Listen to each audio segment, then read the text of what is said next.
अलैहि व आलिहि वसल्लम के नेक और पाकीज़ा आदाब को अपनाने वाला बना दे। ऐ अल्लाह हमारी परेशानियों को दूर कर दे।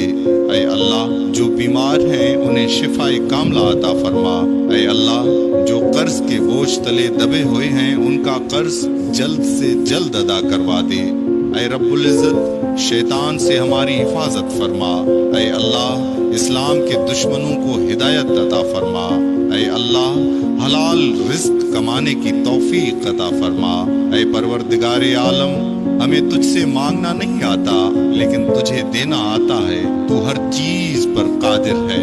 ऐ अल्लाह जो मांगा वो भी अता फरमा और जो मांगने से रह गया वो भी इनायत फरमा।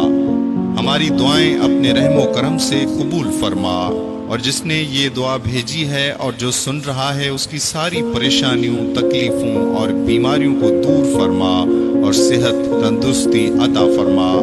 ऐ मेरे परवरदिगार अपने प्यारे महबूब हजरत मोहम्मद मुस्तफ़ा सल्लल्लाहु अलैहि व आलिहि वसल्लम के सदक़े पूरी दुनिया में जितने लोग वफात पा चुके हैं उनकी मग़फ़िरत फरमा दे। उन्हें कब्र के अजाब से बचा। जो बीमार हैं या परेशान हैं तू उनको अपने करम से माफ़ फरमा और उनकी बीमारी और परेशानियों को दूर फरमा। ऐ अल्लाह अपने प्यारे हबीब सल्लल्लाहु अलैहि व आलिहि वसल्लम के सदक़े हमारे तमाम गुनाहों को माफ़ फरमा और हर काम में कामयाबी अता फरमा और नसीब खोल दे। आमीन या रब्बुल आलमीन। अपने लिए ज़रूर दुआ करवाएं, न जाने किसकी ज़ुबान से आपकी तकदीर खुल जाए। जब तक ये दुआ शेयर होती रहेगी और जितने लोग इस दुआ को सुनते रहेंगे हम सबको सवाब मिलता रहेगा। अल्लाह पाक आप सबको हमेशा खुश रखे।